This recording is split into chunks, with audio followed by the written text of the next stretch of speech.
তো এই বিড়ালের বাচ্চা দুটো খুব সুন্দর, তাই না বন্ধুরা? তো এদেরকেই নিয়ে আজকে আমার ভিডিওটা। হ্যালো বন্ধুরা, তো দেখো তোমাদেরকে আজকে একটা জিনিস দেখাচ্ছি। তোমরা পুরো ভিডিওটা তোমরা দেখো, কেউ স্কিপ করো না। তো তোমাদের খুব আশা করছি খুব ভালো লাগবে ভিডিওটা। তখন ঘড়ির কাঁটায় প্রায় সকাল 11টা। আমার কিন্তু স্নান করা হয়ে গেছে। তো আমি আমাদের ঘরের পিছনে হঠাৎ আমি একটু গেছিলাম, গিয়ে দেখছি আমার বিড়ালের বাচ্চা, তার মধ্যেতে একটা বিড়ালের বাচ্চাকে শিয়ালরা টেনে নিয়ে যাচ্ছে। তো আমার হঠাৎ কানে আওয়াজ গেল, ও ম্যাও ম্যাও বলে ডাকছে। আমি বলি কী ডাকে, তারপরে তাকিয়ে দেখতেই যে অনেকগুলো শিয়াল এসে বিড়ালের বাচ্চাকে মুখে করে নিয়ে যাচ্ছে।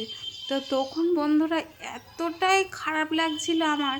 তো আমার হাতের কাছে ছিল না একটা লাঠি যে ওদেরকে একটু তাড়া দেব।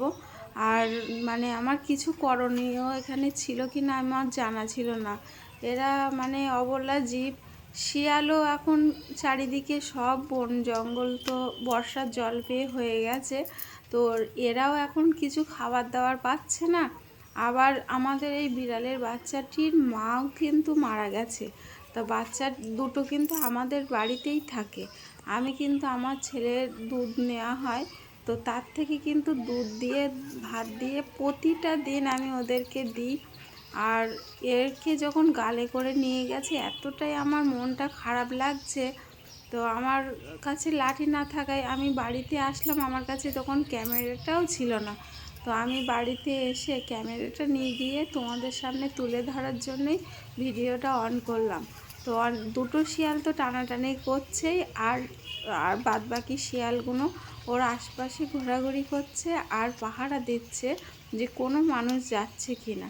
আমার মনে হয় এখন বর্ষার দিনে শিয়ালদের সামনে যদি কোনো মানুষও যায়, তো একা কোনো মানুষ পেলে এরা তাদেরকেও ছাড়বে না। বাচ্চা তো খুবই সাবধান।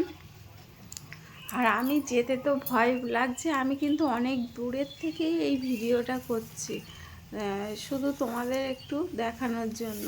আর আমি মনে করছি একটাবার যে ওদের একটু সামনে যাই, কিন্তু কোনো উপায় নেই। এই সাইডে বসে তো আছেই একজন, আর মানে ওখানে সাপেরও এখন গাছগাছালি, বর্ষার দিন সাপেরও একটা ভয় আছে। আর এই পিছনে এমন কোনো জিনিস নেই যে নেই, গোহারকেল, শিয়াল, বেজি সবই আছে।